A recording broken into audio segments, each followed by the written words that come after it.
Hello बच्चों, welcome to SR classes. तो आप लोगों के सामने हाजिर हूँ बच्चों, लघुत्तरीय प्रश्नों की एक सीरीज लेकर के। ये सीरीज अब एग्ज़ाम तक चलती रहेगी, जब तक एग्ज़ाम ख़त्म ना हो जाए तब तक ये सीरीज़ चलती रहेगी और डेली आपको 10 से 12 प्रश्न मैं करवाऊँगा।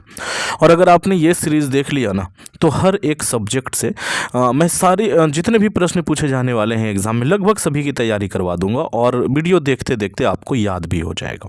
ठीक है बच्चों, तो आज मैंने बायो उठाया है और सबसे पहले जो प्रश्न मैं पूछने जा रहा हूँ या तो आपके सामने रखने जा रहा हूँ वो ये है कि प्रकाश संश्लेषण प्रक्रिया के लिए जो आवश्यक कच्ची सामग्री होती है वो पौधे कहाँ से प्राप्त करते हैं।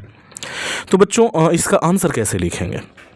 तो प्रकाश संश्लेषण प्रक्रिया के लिए आवश्यक कच्ची सामग्री कार्बन डाइऑक्साइड गैस, क्लोरोफिल वर्णक, जल तथा सूर्य का प्रकाश है। ठीक है बच्चों, सबसे पहले हमने वो लिखा जो जो चीज़ें चाहिए होती हैं। कार्बन डाइऑक्साइड चाहिए होता है, क्लोरोफिल चाहिए होता है, जल चाहिए होता है और सूर्य का प्रकाश चाहिए होता है। अब पौधे वायुमंडल में उपस्थित कार्बन डाइऑक्साइड गैस का अवशोषण पत्तियों पर उपस्थित रंध्रों की सहायता से करते हैं और पौधों की हरी पत्तियों के जो क्लोरोप्लास्ट होते हैं उसमें क्लोरोफिल वर्णक पाया जाता है जो सूर्य के प्रकाश को अवशोषित करता है और पौधे जड़ तंत्र द्वारा भूमि से जल का अवशोषण करते हैं। तो सब कुछ हो गया बच्चों, वायुमंडल से कार्बन डाइऑक्साइड लिया, ठीक है, और ये जो क्लोरोफिल वर्णक है वो उसके क्लोरोप्लास्ट में उपस्थित होता है और जो कि सूर्य का प्रकाश का अवशोषण भी कर लेता है वो। और तीसरी चीज़ जो चाहिए थी वो था पानी। तो पानी जो है वो अपने जड़ तंत्र के द्वारा भूमि से अवशोषण कर लेता है। ठीक है बच्चे, समझ आ गया? तो उम्मीद करता हूँ कि आपको पहला प्रश्न समझ में आ गया होगा। दूसरा प्रश्न है बच्चों कि स्वपोषी पोषण तथा विषम पोषी पोषण में क्या अंतर है। तो स्वपोषी पोषण में हरे पौधे प्रकाश संश्लेषण प्रक्रिया में द्वारा अपने भोजन का संश्लेषण स्वयं करते हैं, जबकि विषम पोषी पोषण में जीव अपना भोजन स्वयं संश्लेषित ना कर अन्य स्रोतों से प्राप्त करता है। यही अंतर है बच्चों कि स्वपोषी पोषण में पौधा जो है वो खुद से अपना भोजन बना लेता है और ये जो विषम पोषी पोषण है उसमें पौधे अपने भोजन के लिए किसी दूसरे पे आश्रित होते हैं। ठीक है, समझ आ गया? ये बहुत ईजी था। चलिए अगला प्रश्न है बच्चों कि प्रकाश संश्लेषण प्रक्रिया हरित लवक या क्लोरोप्लास्ट में ही क्यों होता है। ठीक है ना, हरित लवक या क्लोरोप्लास्ट एक ही चीज़ है, हरित लवक को ही इंग्लिश में क्लोरोप्लास्ट कहते हैं। तो क्यों होता है उसमें? तो हरित लवक या क्लोरोप्लास्ट में क्लोरोफिल मौजूद होता है और क्लोरोफिल में ही सूर्य के प्रकाश में मौजूद ऊर्जा को ट्रैप करने कर उसे रासायनिक ऊर्जा में बदलने की क्षमता विद्वान होती है। ठीक है बच्चे, मतलब कि ये जो क्लोरोप्लास्ट है ना बच्चों, यही क्लोरोप्लास्ट में क्लोरोफिल मौजूद होता है और ये क्लोरोफिल ही वो चीज़ है जो सौर ऊर्जा में, यानी कि सूर्य की ये जो सूर्य की जो रोशनी है उसमें जो सौर ऊर्जा होता है उसको ट्रैप करके उसे रासायनिक ऊर्जा में बदलने की क्षमता होती है। तो इसीलिए हरित लवक या तो क्लोरोप्लास्ट में ही प्रकाश संश्लेषण होता है और किसी में नहीं होता है। ठीक है बच्चों, किसी प्रकार की कोई दिक्कत नहीं है। हाँ जी, आगे बढ़ते हैं बच्चों अगले प्रश्न की ओर।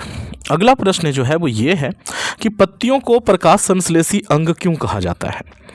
तो देखिए इसका आंसर कैसे होगा कि चूंकि प्रकाश संश्लेषण प्रक्रिया आदि से अंत तक हरित लवक या क्लोरोप्लास्ट में ही होती है, जो कि पत्तियों के पेलिसेड तथा स्पंजी पैरेन्काइमा में भरे रहते हैं। ये कहाँ होते हैं? ये क्लोरोप्लास्ट बच्चों। तो ये पेलिसेड और स्पंजी जो पैरेन्काइमा होते हैं पत्तियों में, उसमें भरे होते हैं। तो इसीलिए पत्तियों को प्रकाश संश्लेषी अंग कहा जाता है, क्योंकि यहीं पे प्रकाश संश्लेषण हो रहा होता है बच्चों। अगला प्रश्न है आपसे कि दीर्घ रोम क्या है तथा इसके कार्य क्या हैं। तो छोटी आंत की आंतरिक सतह पर उपस्थित अनेक उंगलीनुमा प्रवर्ध दीर्घ रोम कहलाते हैं। देखो छोटी आंत जो है ना, उस छोटी आंत के ये में जो आंतरिक सतह है उसमें ऐसे ढेर सारा ऐसा उंगलीनुमा संरचना पाया जाता है, इसको प्रवर्ध कहते हैं। ठीक ना, तो इसी को हम दीर्घ रोम भी कहते हैं और ये पचे हुए भोजन के अवशोषण में सहायक होता है। जो भोजन पच चुका होता है ना उसका ये अवशोषण करता है बच्चों, उसमें से जो सही चीज़ें हैं जो हमारे शरीर के लिए जरूरी होता है उसका अवशोषण करने का कार्य करता है। अगला प्रश्न है बच्चों कि जठर ग्रंथियों से स्रावित होने वाले रसों के नाम लिखें। जठर ग्रंथियों से जो रस निकलते हैं ना वो लिखना है आपको। तो जठर ग्रंथियों से स्रावित होने वाले जो रस हैं उनके नाम है हाइड्रोक्लोरिक अम्ल, म्यूकस तथा पेप्सिनोजेन। ठीक है बच्चों, मैंने ये पढ़ाया है, बहुत डिटेल में पढ़ाया है, तो उम्मीद करता हूँ कि आपको ये नाम याद होंगे।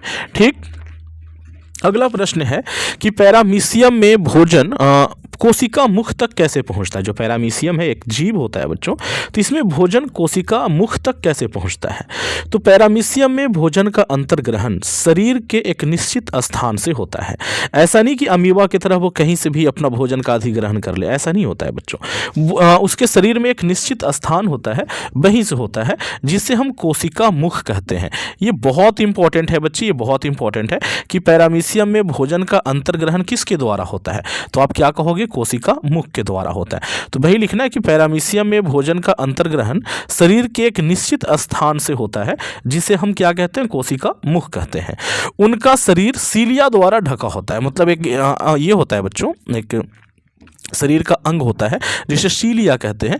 पूरा शरीर सीलिया के द्वारा ढका होता है और इसमें लगातार होने वाली विशेष प्रकार की गति भोजन को कोशिका मुख की ओर ले जाती है। और उसमें ना एक विशेष प्रकार की गति होती रहती है जो भोजन को क्या करता है? कोशिका मुख की ओर लेकर के चली जाती है। ओके, समझ आ गया? चलिए, बढ़िया है बच्चों। अब हम लोग बढ़ते हैं अगले प्रश्न की ओर। अगला प्रश्न है बच्चों कि मनुष्य में पाचन तंत्र का निर्माण कैसे होता है? तो उत्तर इसका कैसे लिखेंगे? लिखेंगे आहार नाल तथा इससे संबंधित पाचक ग्रंथियां और पाचन क्रिया मिलकर पाचन तंत्र का निर्माण करते हैं, जिसके द्वारा भोजन का पाचन होता है। ओके, तो ये बहुत सिंपल सा साधारण सा इसका उत्तर है, तो आप लोग इसको आप कर सकते हो। अगला प्रश्न है बच्चों कि प्राणी संपोषण किन किन प्रक्रियाओं द्वारा पूर्ण होता है? तो प्राणी संपोषण के बारे में पूछा जा रहा है। तो इस प्रकार का पोषण सामान्यतः जंतुओं का लक्षण है। इस प्रकार का जो पोषण होता है वो सामान्यतः जंतुओं में होता है, जिसमें ये अपना भोजन ठोस या तरल के रूप में ग्रहण करते हैं एवं पूरी क्रिया अंतर्ग्रहण, पाचन, अवशोषण, स्वांगीकरण एवं बहिष्करण जैसी प्रक्रियाओं के द्वारा पूर्ण होता है। मतलब ये जो प्राणी संपोषण है ना, वो कैसे होता है? तो पहले ये भोजन का अंतर्ग्रहण करते हैं, फिर पाचन होता है, फिर अवशोषण होता है, फिर स्वांगीकरण होता है, फिर वो उसको क्या करते हैं? शरीर से बाहर निकाल देते हैं। तो इतनी क्रियाओं में पूरा का पूरा जो पोषण है वो संपन्न होता है बच्चों। अगला प्रश्न है कि मृत जीवी पोषण क्या है? उदाहरण सहित बताएं। तो क्लोरोफिल विहीन निम्न श्रेणी के जीव जो हैं, क्लोरोफिल जिसमें नहीं हो उसे क्लोरोफिल विहीन कहेंगे। तो वही लिखा हुआ है कि क्लोरोफिल विहीन निम्न श्रेणी के जीव जैसे जीवाणु हो गए, फफूंदी हो गए, ये आदि अपना पोषण सड़े गले पौधों, पत्तों एवं अन्य क्षयी पदार्थों से प्राप्त करते हैं। क्षयी पदार्थ, समाप्त होने वाले पदार्थों को क्षयी पदार्थ कहते हैं। ये जीव जटिल कार्बनिक अणुओं को तोड़कर सरल अणुओं में बदल देते हैं ताकि ये उन्हें आसानी से अवशोषित कर सकें। ये जो जीव होते हैं ना जी, ये क्या करते हैं? जटिल कार्बनिक अणुओं को तोड़ते हैं और उसे सरल अणुओं में बदल देते हैं ताकि उन्हें ये आसानी से अवशोषित कर सकें। ऐसे जीवों को मृतजीवी कहते हैं तथा इस प्रकार के पोषण को मृतजीवी पोषण कहते हैं। ऐसे जीव क्या कहलाते हैं बच्चों? मृतजीवी कहलाते हैं। और इस प्रकार का पोषण क्या कहलाता है? मृतजीवी पोषण कहलाता है। सही है। अब बढ़ते हैं अगले प्रश्न की ओर। अगला प्रश्न है बच्चों कि परजीवी पोषण क्या है? ये प्रश्न है कि परजीवी पोषण क्या है। तो वे जीव जो अन्य जीवों पर अपने भोजन हेतु आश्रित रहते हैं परजीवी कहलाते हैं। जैसे कि मलेरिया परजीवी जो अपने भोजन के लिए मच्छर एवं मनुष्य पर आश्रित रहता है। ठीक, तो परजीवी क्या है बच्चों? और ऐसे जीवों में जो पोषण पाई जाती है उस पोषण को हम परजीवी पोषण कहते हैं। ठीक। अच्छा, पीत क्या है और मानव के पाचन में इसका क्या महत्व है? तो बच्चों, पीत एक गाढ़ा एवं हरे रंग का द्रव है। बहुत बार पूछा गया कि पीत का रंग कैसा होता है, तो वो हरा रंग होता है। तो पीत एक गाढ़ा एवं हरे रंग का द्रव है जिसका स्राव यकृत कोशिकाओं से होता है। ये भी बहुत इंपॉर्टेंट है कि पीत रस का स्राव कहाँ से होता है? तो कहाँ से होता है बच्चों? यकृत से होता है, यकृत कोशिकाओं से होता है।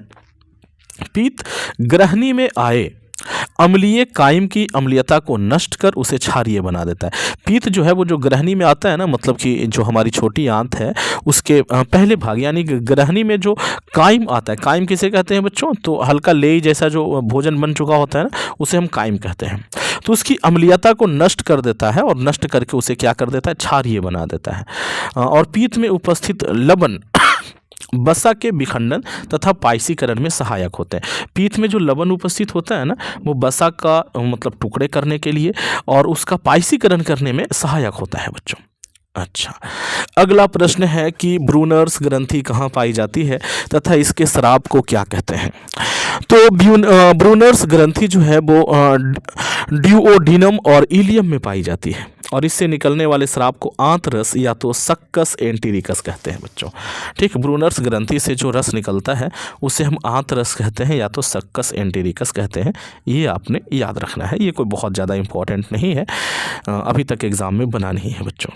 अगला प्रश्न है हमारे अमाशय में अम्ल की क्या भूमिका है। ये बहुत इंपॉर्टेंट है। तो हमारे अमाशय के जठर रस में हाइड्रोक्लोरिक अम्ल भी उपस्थित रहता है। ऐसे लिखेंगे हम लोग कि हमारे अमाशय का जो जठर रस है उसमें हाइड्रोक्लोरिक अम्ल भी उपस्थित रहता है, जो पेप्सिन नामक एंजाइम के निर्माण में सहायक होता है। मतलब कि ये हाइड्रोक्लोरिक अम्ल है ना, वही पेप्सिन बनाता है। ठीक, पेप्सिन भोजन के प्रोटीन पर कार्य कर उसे पेप्टोन में बदल देता है। देखो बच्चे, पेप्सिन जो है ना वो पहले सक्रिय नहीं होता, बना हुआ तो वो पहले से होता है लेकिन सो रहा होता है, वो सही से काम नहीं करता है। लेकिन जब हाइड्रोक्लोरिक अम्ल उसके पास पहुंचता है तो वो उसे सक्रिय बना देता है। तो वही कह रहे हैं कि पेप्सिन के निर्माण में सहायक होता है। हाइड्रोक्लोरिक अम्ल भोजन के साथ आने वाले जीवाणुओं को भी नष्ट करने में सहायक होता है। मतलब भोजन के साथ जो हानिकारक जीवाणु आ रहे होते हैं उसको भी नष्ट करने का कार्य कौन करता है बच्चों? हाइड्रोक्लोरिक अम्ल करता है। तो ये आज के वीडियो में हम लोग इतने प्रश्नों को देखने वाले थे। बहुत अच्छे अच्छे प्रश्न मैंने यहाँ पे सिलेक्ट किए हैं और जब तक एग्ज़ाम न हो जाए तब तक मैं ऐसा ही प्रश्न आप लोगों को देता रहूँगा। तो कैसा लगा ये वीडियो कमेंट करके अवश्य बताएं। अगर अच्छा लगा है इसे एक लाइक करें, दोस्तों में शेयर करें। चैनल पर पहली बार है, चैनल को सब्सक्राइब कर करके बच्चों घंटी का बटन दबा करके एसआर क्लासेस से जुड़ जाएं बच्चों। Thanks for watching. बने रहें एसआर क्लास के साथ और इसी तरीके का और वीडियो चाहते हैं तो सब्सक्राइब करके जरूर जुड़ जाएं। थैंक यू बच्चों।